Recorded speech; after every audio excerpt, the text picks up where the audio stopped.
Hi, Jay. You Right. taught grade level KG to grade 2, grade band grade, KG to grade 2. And the objective of the lesson, I thought, was to recognize the characteristics of different animal groups. Um, and I'll just start with some things that I thought were really good about the lesson that went really well. I like that you connected the lesson activities and objectives to the larger goal of the diorama project. I thought your classroom setup was great. The desks are arranged in groups so students can work um, together in pair or group work, and all students are accessible by the teacher and they can see the teacher easily. So I thought that was great. You had excellent classroom control, and I like how you discussed as a class before moving into group work how group work should work. That no one's the boss unless you choose a boss or a leader of the group. So I thought those were just a few of the things that went well. There were other things as well, but I will move into um, the areas of growth that we'd like to see in you. So for the first area of growth, to improve your practice, your introduction, I think it would be really helpful to recap the previously studied information or material to really help the students understand the objective of the lesson.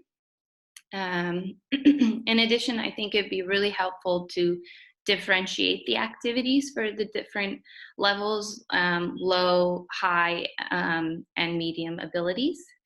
And I'd like you to use more positive praise and acknowledgement of students as they speak and raise their hands to answer questions. And how I feel these would improve your development or your improvement overall. The reflective questions I have are: how would a strong recap or formative assessment help with time management and with clarifying student misconceptions or difficulties understanding or grasping the material? How would differentiated activities enhance their learning, especially for students with um, different academic abilities? And third, how would positive praise and student acknowledgement encourage more class participation and create a student-friendly learning environment? Um, so some strategies I would recommend for your introduction to ensure that students have a good grasp of the knowledge they need to move forward in the lesson. For example, as like a short formative assessment at the beginning of the lesson, you could use green or red um, cards that are like red is for no and green is for yes. And then to ensure they understand the material, you can ask a simple question like, is a whale a mammal? And then they can hold the card up yes or no, green or red, to give you an idea of whether they understand which animals fit in what groups. And then later on, maybe using the whiteboards as well, like you did, but maybe use those more towards the beginning of the lesson. For differentiation, I think it would really benefit your students to create groups based on their abilities, so high, medium, and low, and then give them specific accommodations.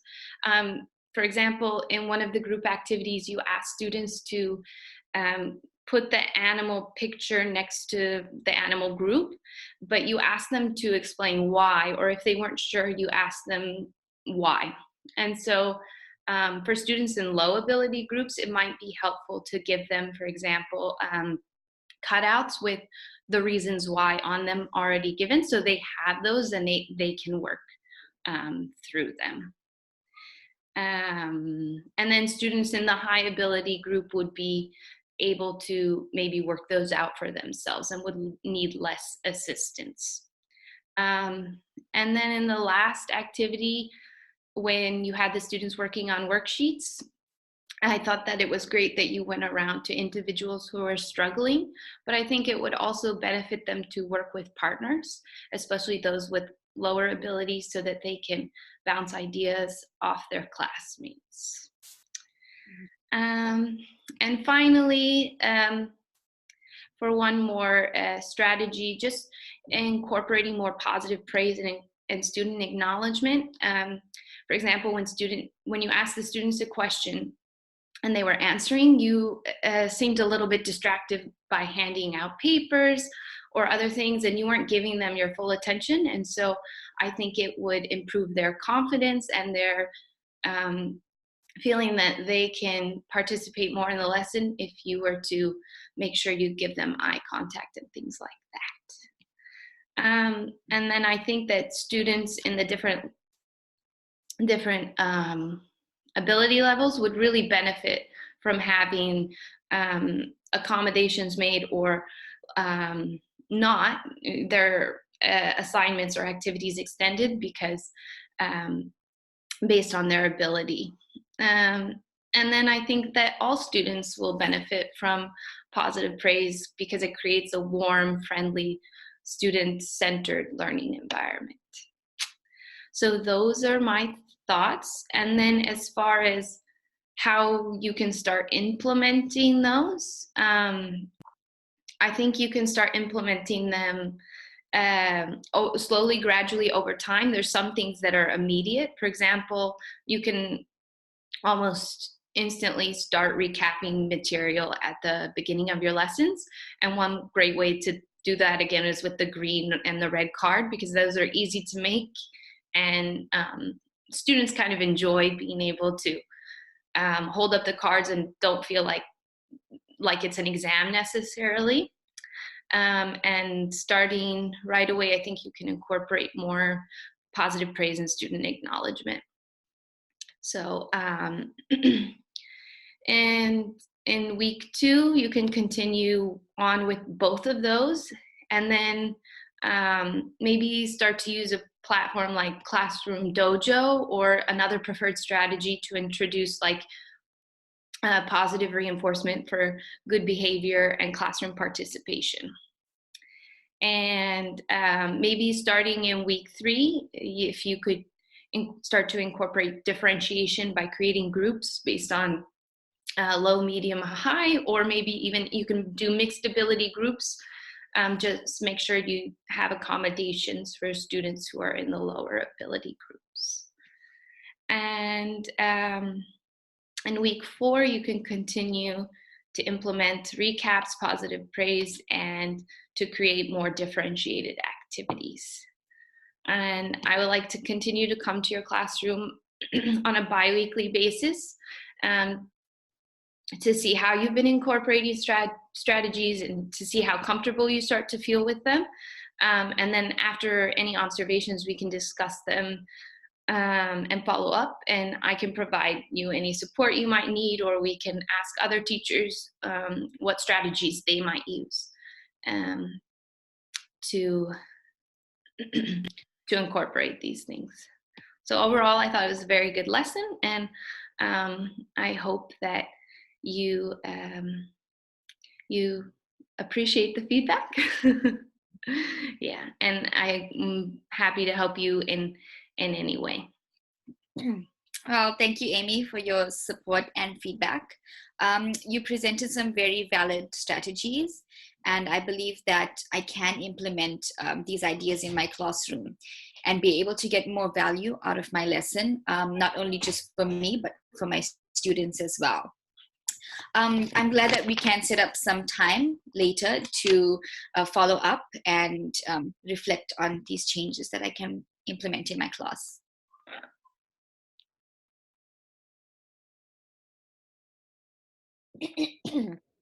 Okay. Hi, Amy. Thanks for letting me watch your class. I feel like you managed to establish a very positive classroom environment. I love the visual aids in your classroom for classroom norms and expectations. And especially the chant that you use, the call and response, it seems to work effectively, especially since you have quite a few curious learners in your class who tend to diverge from the lesson. I noticed that the class discussions take up quite a bit of time. And I usually find that for me, it's more efficient to use a class schedule to let the students know the structure of the lesson. It gives me more ample time to introduce the lesson, as well as still have some time to ask and answer questions. I really like the aspect of review.